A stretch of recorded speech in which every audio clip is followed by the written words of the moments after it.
우리에게 주신 하나님의 말씀은 마가복음 11장 1절에서 11절 말씀입니다. 그들이 예루살렘에 가까이 와서 감난산 벳바게와 베다니에 이르렀을 때에 예수께서 제자 중 둘을 보내시며 이르시되 너희는 맞은편 마을로 가라. 그리로 들어가면 곧 아직 아무도 타보지 않는 나귀 새끼가 매어 있는 것을 보리니 풀어 끌고 오라. 만일 누가 너희에게 왜 이렇게 하느냐 묻거든 주가 쓰시겠다 하라.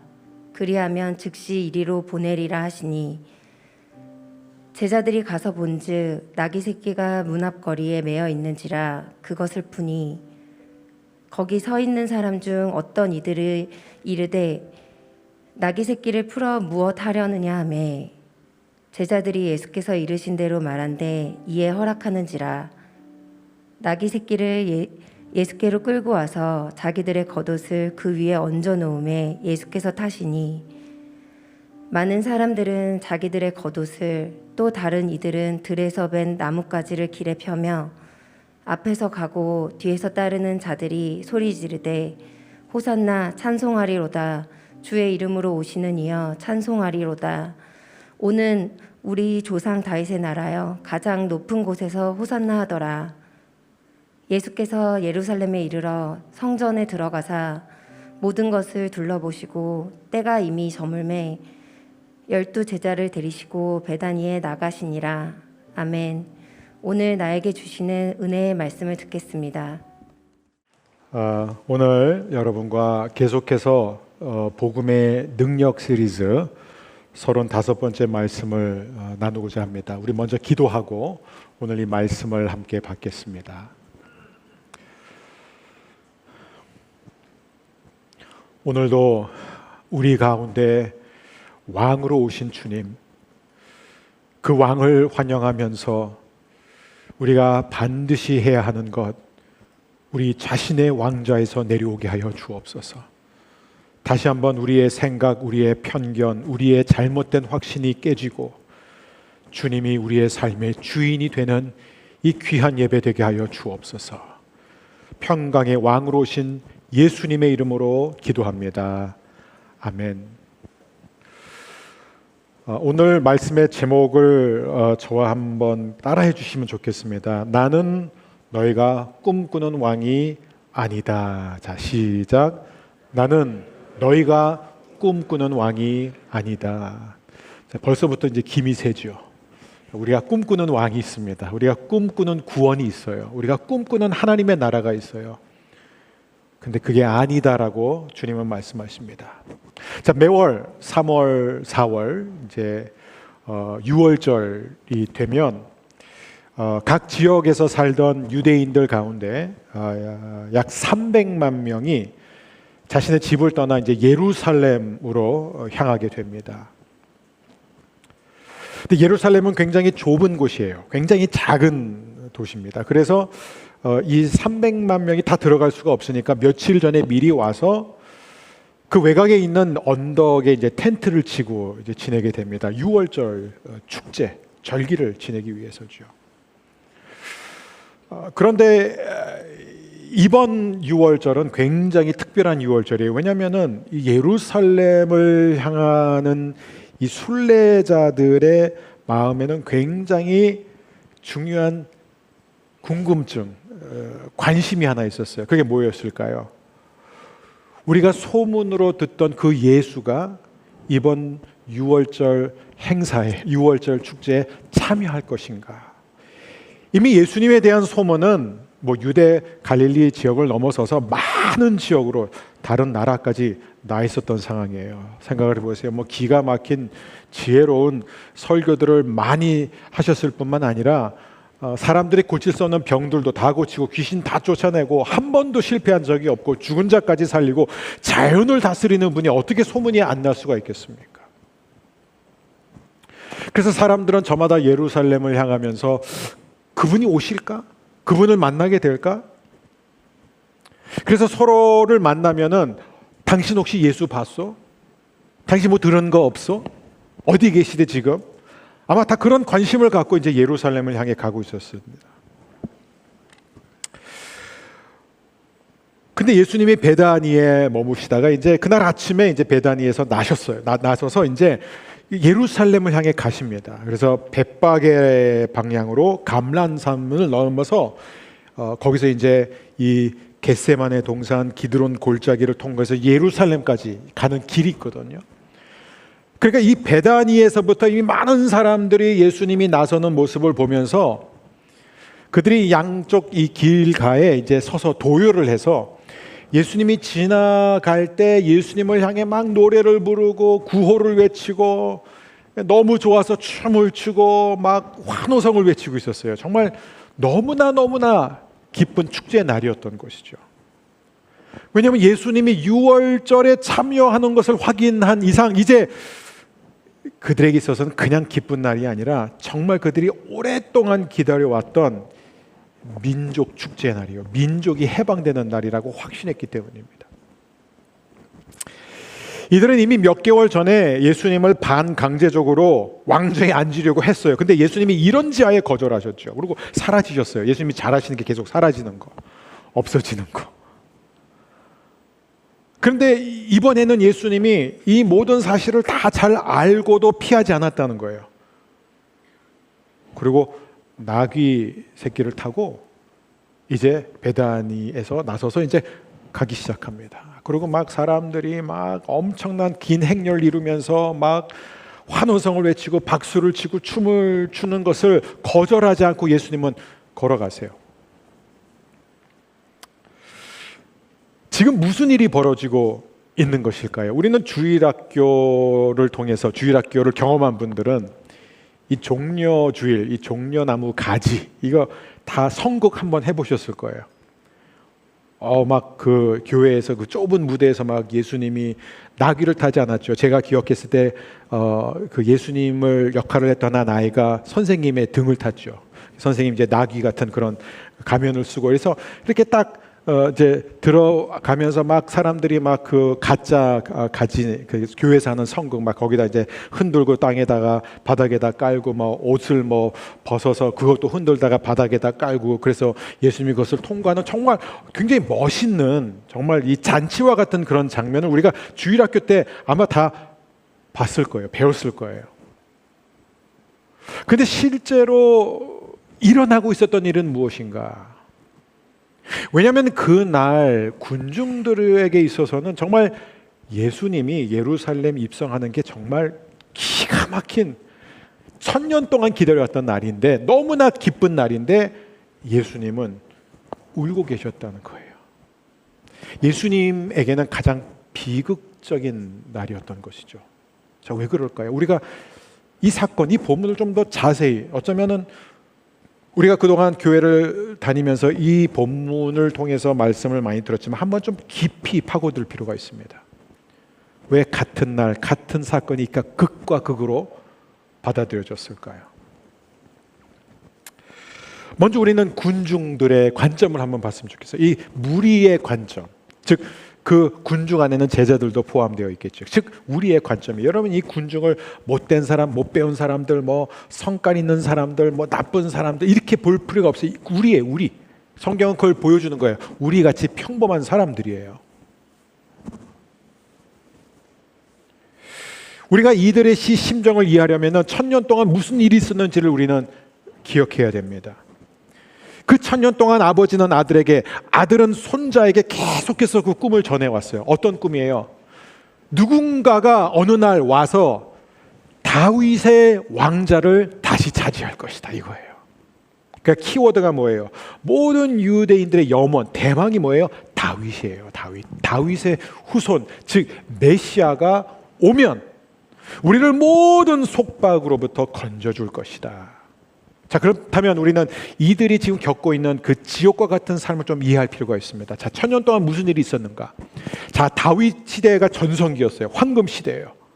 번영을 누리고 평화를 누리고 전쟁할 때 계속 이겼어요.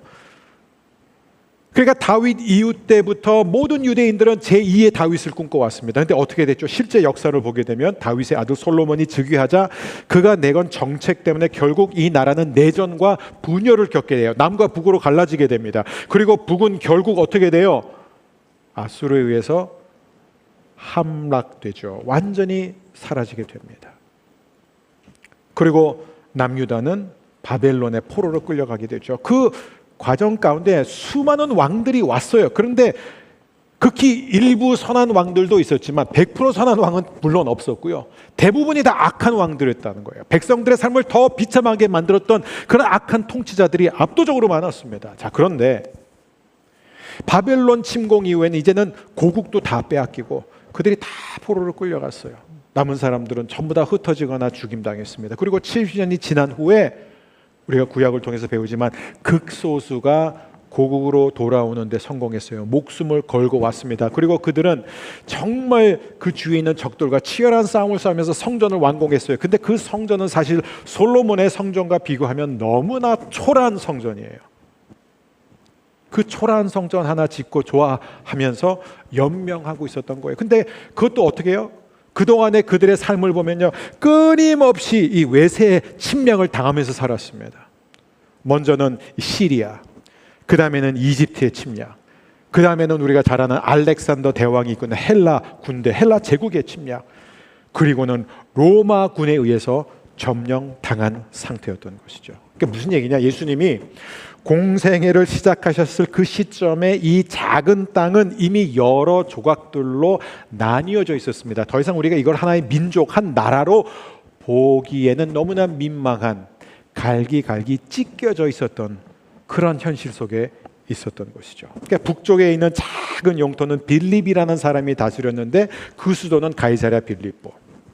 갈릴리 지역은 누가 다스렸냐면은 헤롯. 근데 그 헤롯이 누구냐면은 오래전에 베들레헴에 태어난 아기들을 전부 다 학살토록 시켰던 헤롯 대왕의 손주였습니다.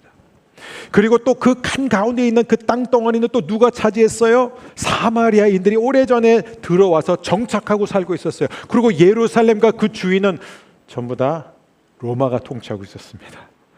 본디어 빌라도가 거기에서 모든 의사결정을 내리고 있었던 그런 상황이에요. 그러니까 여러분 상상을 해보세요. 유대인들의 열망이 무엇일까요? 제발 우리만의 땅을 달라는 거예요. 이 나라를 회복해달라는 것입니다. 그것을 꿈꾸면서 살았어요. 메시아의 도래를 꿈꾸면서 살았습니다. 그래서 이들은 계속해서 제2의 다윗을 기다렸어요. 그래서 유대인 부모가 남자 아이를 낳으면 그 부모는 무조건 길거리에 나가서 다윗, 다윗 이렇게 외쳤어요. 왜요? 한 아이가 태어났는데 이 아이가 장차 커서 다윗처럼 우리 민족을 구할 사람이 될 것이라는 희망을 표현했던 것이에요. 모든 유대인 엄마들의 꿈이 뭔지 아세요? 아들을 갖는 거예요. 그리고 그 아들을 가지면 그 아들이 민족을 해방하는 메시아가 되는 것. 이게 바로 모든 유대인들의 강렬한 희망이었고 1000년 동안 비참한 삶의 환경에서 버텨오게 한 힘이었던 것입니다. 그리고 물론 끊임없이 그런 외세의 침략을 당하면서 그 외세와 함께 그 외부 세력들과 함께 결탁하는 그런 적군과의 협력자들이 많이 생겨났죠. 예수님 시대도 굉장히 많았습니다. 세리들도 얼마나 왕성하게 활동하는지 몰라요. 근데 그쪽만 있는 게 아니라 반대편에서 저항 운동을 펼쳤던 열심 당원들도 만만치 않았습니다. 이게 무슨 얘기냐면 오늘날 우리가 팔레스타인 지방을 보면서 일어나고 있는 그런 테러 사건들, 그런 정말 어지럽고 혼란스러운 그런 정치적인 현실이 예수님 시대 때도 그대로 재현되고 있었다는 거예요. 그러니까 오늘 우리의 세상은 옛 세상과 크게 다르지 않다는 것이죠. 자, 그런 상황 속에서 예수님이 지금 예루살렘에 입성을 하시는 거예요. 무엇이 그날 그 많은 군중들의 마음을 설레게 하고 그들로 하여금 이렇게까지 강력한 감정을 갖도록 불러일으켰는가? 다름이 아니라 민족주의예요. 애국심입니다. 애국심. 그들에게 있어서 이 6월절은 가장 뜻깊은 민족주의 행사예요. 민족의 날이에요. 왜냐하면 6월절이 뭐예요? 애굽에서부터 해방되어 노예의 신분으로부터 자유의 신분을 되찾은 날이잖아요. 그러니까 이 6월절이 그들에게는 굉장히 중요한, 우리나라에는 광복절과 같은 그런 날입니다. 오래된 염원이 드디어 이루어지는 것 같았어요. 그래서 그들은 나와서 이 예수님을 환영하면서 일종의 그 항의 행진을 하고 있었던 것입니다. 왜냐하면요, 이렇게 적합한, 아니 이렇게 완벽한 지도자를 만나본 적이 없었거든요. 그 전에도 수많은 지도자들이 자기가 메시아라면서 나타났어요. 근데 이분은 달라요. 왜냐하면 이분은 일단 친절해요. 인자해요. 아니, 이분은 없는 사람들의 편에 서줘요. 가난해도 무시하지 않아요. 배고픈 사람들 보면 지나치지 않고 먹을 것을 주십니다. 병든 사람 지나치지 않아요. 반드시 그 병을 고쳐줍니다. 귀신 들린 사람에게 자유를 줍니다. 그리고 이 유대인들이 가장 무서워했던 지도자들과 용기 있게 맞선다는 것이에요. 그리고 이분은 죽은 자도 살려요. 아니, 자연도 다스립니다. 야, 이분이 우리나라 이 나라의 지도자가 되면은 뭐가 문제겠어요? 정말 더 이상 걱정 근심이 없는 거잖아요. 그러니까는 이들은 다 이게 하나님의 응답이다. 우리가 1000년 동안 기다렸던 그 다윗의 후손이 이제 우리에게 나타났다. 얼마나 좋았을까요? 이들이 이 불타는 애국심, 이 민족주의가 어디서 노골적으로 드러나냐면 이들이 실제로 예수님을 향해 내뱉었던 말들과 취한 행동을 보면 알 수 있습니다. 뭐라고 했죠? 오늘 이 본문과 이 장면이 얼마나 중요하냐면 사복음서에 다 등장해요. 근데 이들이 가장 먼저 그 예수님을 향해 외쳤던 게 뭔지 아세요? 저 감라산 꼭대기에서부터 예수님과 제자들의 그 행렬이 보이는 순간 이 겟세마네 동산과 기드론 골짜기와 예루살렘을 향한 그 길목을 가득 메운 이 무리들이 막 흥분하면서 환호성을 외쳤는데 뭐라고 했어요? 호산나! 호산나! 다윗의 자손이여 지극히 높은 곳에서 호산나! 호산나 외쳤어요. 여러분, 호산나가 뭔지 아세요? 그러니까 교회에서는 호산나는 언제나 뭐냐면 찬양합니다 이거예요. 그죠? 찬양합니다. 그렇게 인식이 되어 있어요. 호산나 하면은 주님을 환영합니다. 주님을 높입니다. 주님을 찬양합니다. 주님을 경배합니다. 감사합니다. 이게 이 호산나로 우리는 인식을 하고 있어요. 근데 실제 호산나의 뜻은 무엇이냐? 군사적 용어예요. 전쟁 때 많이 썼습니다. 특별히 이제 전쟁에서 이제 적에 의해서 코너에 물릴 때 위급한 상황이 되면은 호산나 했어요. 그게 뭐냐? 호산나의 뜻을 직역하면은 구원하소서 지금 당장, 지금 Save us now예요. 지금 한시가 급하다 이거예요. 호산나 구하소서 우리를. 그리고 그들은 뭐라고 말합니까? 우리 조상 다윗의 나라요 이렇게 말해요. 이게 무슨 얘기냐면 이분은 다윗의 후손으로서 다윗의 나라를 회복하러 온 것이다. 우리에게 정치적인 독립을 주기 위해서 오신 분이다. 더 나아가 이들은 9절에서 무슨 표현을 쓰냐면 주의 이름으로 오시는 이여 라고 외칩니다. 주의 이름으로 오시는 이여. 이것은 설명이 필요해요. 이 유대인들이 제일 좋아했던 시편들 가운데 하나가 시편 118편이에요. 거기서 인용한 거예요. 주의 이름으로 오시는 이요. 이 시편은 하나님이 이집트를 완전히 물리치고 이스라엘 백성들에게 승리를 달라는 기도예요.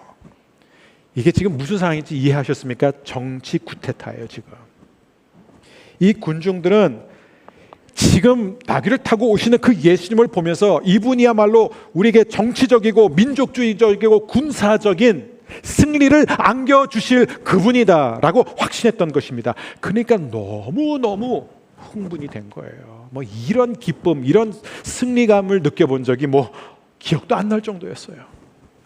더 나아가 이들은 행동까지 취합니다. 말로만 하는 게 아니라 우리가 잘 알잖아요. 겉옷을 벗어서 흔들다가 길에다 깔고, 그것도 모자라 들에 가서 나무 가지를 베어서 그 나무 가지를 또 막 흔듭니다. 그리고 예수님이 가까이 오시니까 다 길에다 그거를 깔아드려요. 그럼 우리는 그냥 이걸 보면 와 멋있다, 와 굉장하다, 뭔가 이렇게 열기가 있다 이렇게 생각할 수 있지만 이게 굉장히 유대인들에게는 의미 있는 일이에요. 우리가 이 유대인의 역사를 보면은 겉옷과 이 나무가지가 어떤 의미를 가진지 금방 알 수 있어요. 대표적인 게 구약의 이 예후. 여러분 예후 통독하신 분들은 예후 하면은 일단 뭔가 기분부터 안 좋죠. 예후는 테러리스트예요. 예. 그 이스라엘을 아합과 이세벨이라는 약한 정권으로부터 이스라엘 백성을 구하겠다고 하면서 백마를 타고 막 군사들을 거느리고 달려왔던 사람이에요. 겉으로 볼 때는 하나님이 보낸 사람 같지만 사실은 심판의 도구였어요. 이 예후는 더 무서운 사람이에요. 그렇죠?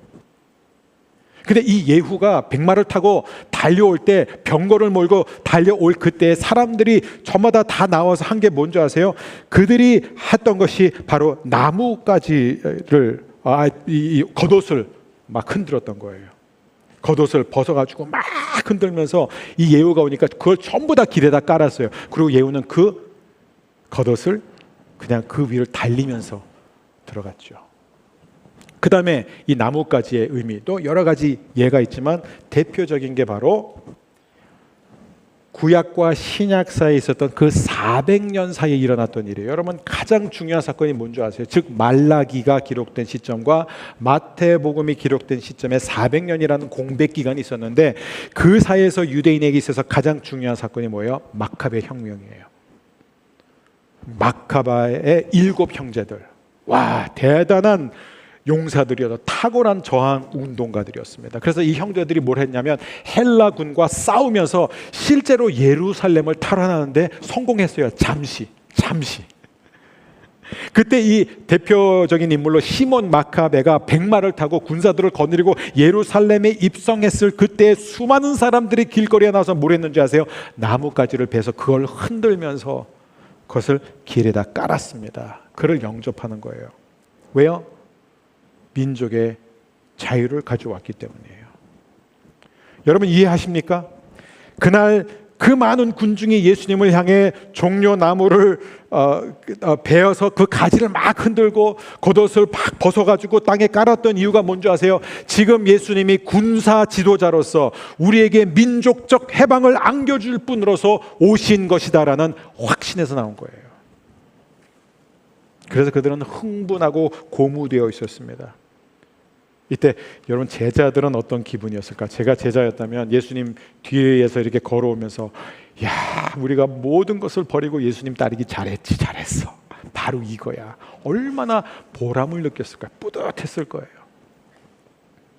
자, 이제 시프트해서 주님을 한번 보겠습니다. 주님은 뭘 하고 계셨느냐? 누가복음을 보면 예수님이 울고 계셨다. 근데 조용히 우신 게 아니에요. 눈물을 그냥 훔치면서 이렇게 조용히 우신 게 아니라 통곡하셨다. 큰 소리 내면서 울었다 이거예요. 그래서 아마 길거리에 있는 행인들 중에서 애들은 엄마, 아빠 왜 저분이 왜 우셔? 하면은 엄마 아빠가 뭐라고 대답? 너무 좋아서, 너무 지금 가슴이 벅차서 우시는 거야. 다 그렇게 생각했을 거예요. 근데 예수님이 왜 우셨을까요? 왜냐하면 예수님께 있어서 그날은 너무나 슬픈 날이에요. 가장 슬픈 날이에요. 장차 다가올 그 비극을 보셨기 때문이에요. 왜요? 예수님은 예루살렘을 너무 사랑하셨기 때문이에요.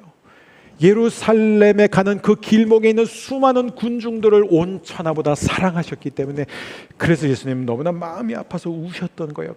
큰 소리로 우셨던 거예요. 그러면서 하셨던 말씀이 바로 누가복음 19장 41절이에요. 우리 함께 읽겠습니다. 시작. 예수님께서 예루살렘에 가까이 오셔서 그 도시를 바라보시고 눈물을 그리고 말씀하셨습니다. 오늘 내가 평화의 길을 알았더라면 좋았을 텐데, 그러나 지금은 이것이 너에게 감춰져 있다. 내 원수들이 너를 향해 흙덩이를 쌓고 너를 애워싸고 사방으로 포위할 때가 올 것이다. 그리고 너를 짓밟고 너와 함께한 내 자녀들도 짓밟을 것이다. 또한 돌 위에 다른 돌 하나라도 남지 않게 할 것이다. 이는 하나님께서 찾아온 때를 내가 깨닫지 못했기 때문이다. 아멘. 우리 두 가지 주목해야 돼요. 42절, 오늘 내가 평화의 길을 알았더라면 좋았을 텐데. 평화의 길. 44절은 이렇게 말합니다. 이는 하나님께서 찾아온 때를 내가 깨닫지 못했기 때문이다. 이 군중은 참된 평화가 무엇인지 몰랐던 거예요. 예수님은 평화의 길을 보여주시기 위해서, 아니 평화의 길이 되어주기 위해서 오신 거예요. 내가 너에게 길을 보여주겠다고 하시지 않았잖아요. 내가 길이요 진리요 생명이다. 그 평화의 길이 되어주신 주님 오셨는데 이들은 평화의 길을 알지 못했습니다. 왜요? 이들이 생각한 평화는 뭐예요? 바로 자신들을 괴롭히는 이 로마와 헬라 세력들로부터의 독립이에요. 정치적인 독립이에요. 민족을 되찾는 것이 이들에게 있어서 샬롬이었다는 것이죠. 그러나 이들은 너무나 중요한 것을 놓쳤습니다. 실제로 예수님이 말씀하신 대로 됐어요. 그날로부터 40년이 지났을 때 70년경에 무슨 일이 일어났죠?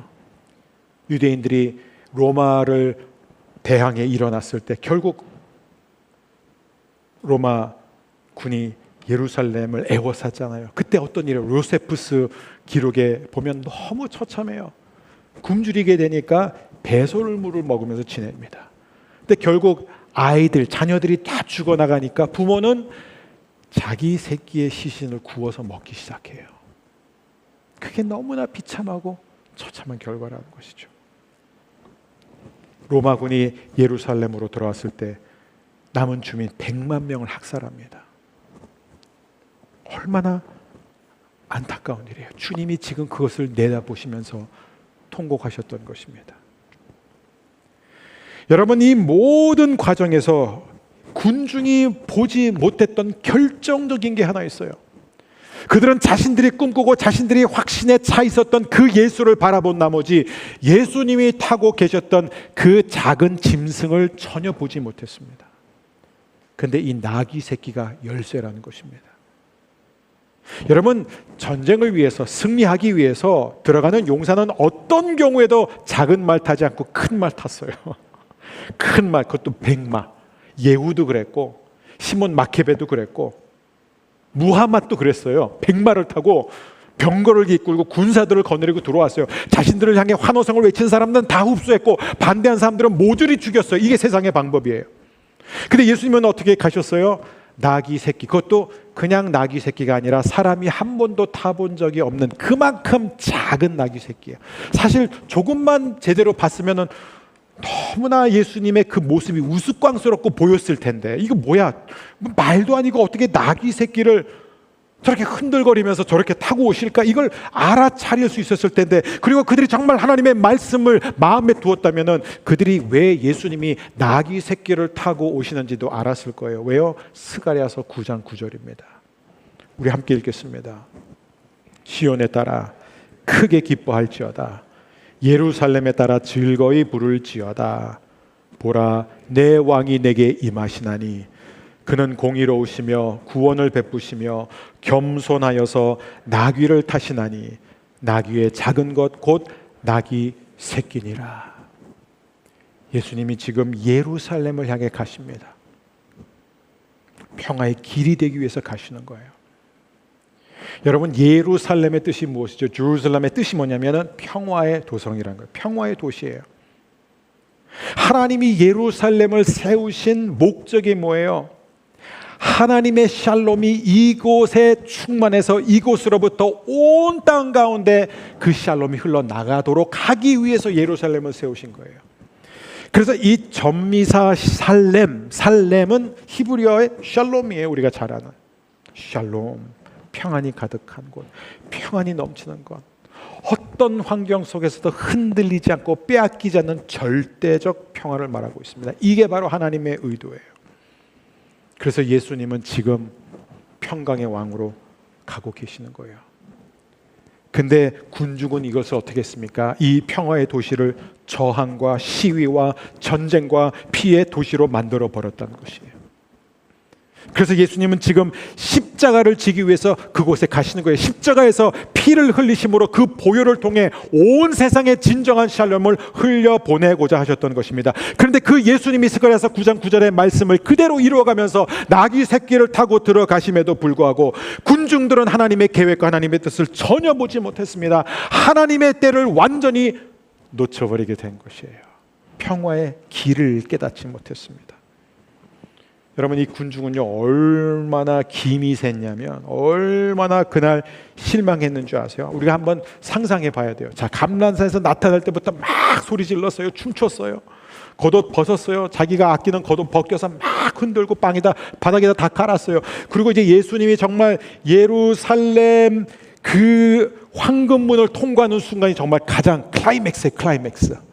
왜냐하면 예루살렘으로 들어가는 그 황금문을 통과하자마자 모든 사람들의 기대는 오른쪽으로 트는 거예요. 왜요? 오른쪽에 로마의 수비대가 있었거든요. 로마 군들이 주둔해 있었던 곳이에요. 그러니까 당연히 예수님이 그 오른쪽 로마 군인들을 향해 행진해 가서 그들을 물리칠 것이다. 뿌샥 해가지고 어떻게 하니까 그들을 제거하는 것으로 이제 독립이 시작될 것이라고 모두가 확신하고 있었는데 무슨 일이 있어요? 예수님은 오른쪽은 보지도 않아요. 관심이 없어요. 로마 병사들한테. 황금문을 통과하자마자 왼쪽으로 틀어요. 왼쪽으로 가는 거예요. 군중들은 모두가 숨죽이면서 보는 거예요. 왜? 무슨 일이에요 지금? 왼쪽에 뭐가 있는지 아세요? 성전. 예수님은 성전에 들어가셨어요. 오늘 본문에 나와 있는 것처럼 성전은 텅 비어 있었어요. 왜냐하면 비즈니스 아워가 끝났어요. 지금 제가 일부러 비즈니스 아워라고 그랬어요. 장사하는 곳이 되었기 때문에. 그리고 예수님이 그 안에 있는 모든 것들을 유심히 들여다보셨어요. 아무 말 없이 나오셨어요. 이제라도 로마 수비들을 향해 가겠지. 그것도 아니에요. 다시 또 나오셨어요. 그리고 오셨던 그 길을 그대로 기드론 골짜기 겟세마네 동산 감람산으로 가심으로써 시야에서 벗어났습니다. 사라졌어요. 여러분, 자 그날 환호성을 외치던 이 군중들이 얼마나 실망했고 얼마나 김이 빠지고 정말 어느 정도까지 간 줄 아세요? 이게 이 사람들이 에이 괜히 왔다 시간 낭비였다 하고 그냥 집으로 돌아갔을까요? 아니에요. 그 군중들은 그대로 예루살렘과 그 외곽에 있었습니다. 그리고 불과 3, 4일 후 정확히 5일 후에 그들은 그 같은 예수를 향해 뭐라고 외쳤는 줄 아세요? 십자가에 못 박으소서, 십자가에 못 박으소서라고 외치기 시작했어요. 그 기대가 분노로 변한 거예요. 자신이 기대했던, 자신이 꿈꿨던 그 왕, 그 나라, 그 환경, 그 세상이 만들어지지 않으니까 이게 군중 심리예요. 돌변합니다. 죽이라는 거예요. 그리고 예수님이 십자가를 지고 골고다 언덕에 가기까지 그렇게 많이 쓰러지셨는데 단 한 사람도 예수님을 돕고자 하지 않았습니다. 그를 증오했어요. 죽이소서, 죽이소서, 없애소서. 여러분, 오늘 이 말씀을 우리한테 적용해야 됩니다. 제가 다시 한번 강조하지만 이 군중은 그냥 평범한 사람들이에요. 그냥 애국심, 민족주의로 뭉친 사람들이에요. 우리라고 다를까요? 우리도 그런 환경에 처해 있었으면 아마 우리도 그랬을 거예요. 못된 사람들 아니에요. 우리는 이 군중의 모습을 통해서 우리 자신을 볼 수 있어야 됩니다. 여러분, 지금도 예수님은 평화의 왕으로 우리 가운데 오십니다. 근데 예수님은 우리가 지금 겪고 있는 여러 가지 문제들, 이 상황, 이 힘든 현실, 우리는 그것을 고쳐주기를 원하는 그런 간절한 열망을 가지고 나와서 호산나 다윗의 자손 예수여라고 외치지만 예수님이 이렇게 말씀하신 거예요. 눈물을 흘리면서 너희가 꿈꾸는 나라가 그런 것이냐, 너희가 꿈꾸는 구원자가 그런 것이냐, 너희가 기대하고 너희가 소망을 건 메시아가 그런 메시아냐, 그러면 너희는 결국 비참한 인생을 살게 될 것이다. 이게 오늘날의 교훈이에요. 민족주의가 나쁘다는 게 아니에요. 필요하죠. 애국심 필요하죠. 근데 여러분, 이스라엘이 왜 결국 버림받았습니까? 그 이유는 뭐예요? 하나님께서 아브라함을 통해 이 민족을 세우시고 복을 주신 이유는 하나예요. 이스라엘이 잘 되라고가 아니라 이스라엘을 통해서 세계 모든 민족이 복을 받게 하도록 하기 위해서예요.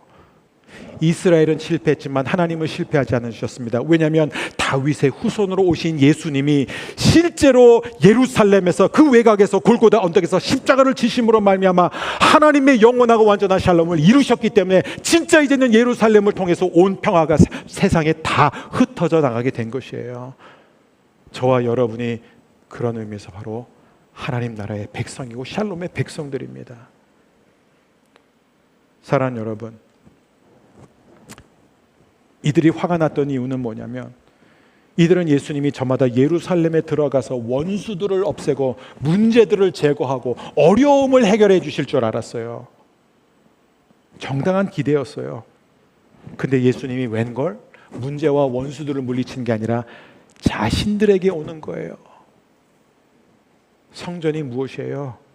이들이 감추고 싶은 것들이 다 있었던 것이 성전입니다. 여러분, 오늘날 성전이 다른 게 아니에요. 이 교회 아니에요. 이 건물, 이 본당 아니에요. 여러분이에요. 우리가 바로 하나님의 영이 거하시는 성전이에요. 예수님의 관심은 지금 무엇이냐? 여러분, 한 사람 한 사람의 마음에 들어가는 거예요. 우리의 마음을 지금 들여다보십니다. 내가 왜 울고 있는지 아냐? 내 딸아, 내 아들아, 내가 지금 왜 눈물을 흘리고 있는지 아느냐? 나는 지금 내가 지금 너무나 힘들어하고 있는 그 문제를 해결하기 전에, 그 고통과 그 아픔을 거둬가기 전에 나는 먼저 너를 죄로부터 구원하기 위해 왔다.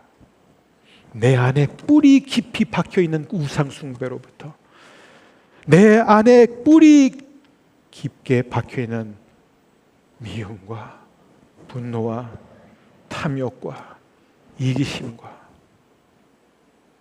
분노로부터 내가 너를 구하러 왔다. 그것이 내가 지금 너에게 주는 참된 평화. 세상이 아무리 변하고 내가 힘든 환경, 네가 알고 있는, 네가 기대는 세상이, 외적인 세계가 다 무너내린 그 순간에도 결코 빼앗기지 않을 절대 샬롬을 얻을 수 있는 길은 하나다. 내가 너의 평화의 길이 되는 것이다. 사랑하는 여러분, 저는 우리나라 이 민족이 하나님의 축복의 통로가 될 줄 믿습니다. 그러려면 우리는 절대로 편협한 민족주의, 애국심에 빠져서 안 됩니다. 오늘날 시대 정신은 그거예요. 자기 나라 먼저예요. 그래서 밖에 나와서 시위하고 큰 소리로 외치고 힘을 이용하고 무력을 때로는 동원하고 네트워크를 형성하고, 근데 주님은 분명히 말씀하십니다. 칼을 쓰는 자는 칼로 망한다. 우리가 어떤 방법을 쓰든 그 방법이 하나님의 방법이 아닌 이상 결과는 똑같습니다. 성경은 거듭거듭 우리에게 말하고 있어요. 저와 여러분이 이 시간, 오늘 이 자리에서 하나님만이 주시는 참된 샬롬을 찾기를 원합니까? 그것을 누리기를 원합니까? 방법은 하나요. 주님, 제 안에 들어오셔서 제 안에 있는 죄와 더러움으로부터 저를 건져 주옵소서. 하나님이 오늘 여러분을 차시는 이 때에 그 기회를 놓치지 않고 우리 모두 주님 앞에 나아가 호산나. 근데 이 호산나는 군중들의 호산나가 되어서는 안 돼요. 주님, 저를 지금 이 문제에서, 이 어려움에서, 이 상황에서, 이 힘든 사람으로부터 건져주세요. 물론 주님은 우리를 구원해 주실 거예요. 그러나 가장 먼저, 가장 중요한 호산나는 뭐예요? 주님, 저를 저의 죄로부터, 저의 악함으로부터 건져 주옵소서. 오늘 하나님이 여러분에게 주시는 진정한 샬롬이 여러분의 임하기를 주의 이름으로 축원합니다. 주님은 말씀하십니다. 예수님이 오시기 700년 전에 선지자 이사야가 말했어요. 평강의 왕이다. 그 평강의 왕이 오늘 우리에게 말씀하십니다. 평안을 너희에게 끼치노니 곧 나의 평안을 너희에게 주노라. 내가 너희에게 주는 것은 세상이 주는 것과 같이 아니하니라. 너희는 마음에 근심하지도 말고 두려워하지도 말라. 아멘. 우리 함께 자리에서 일어나셔서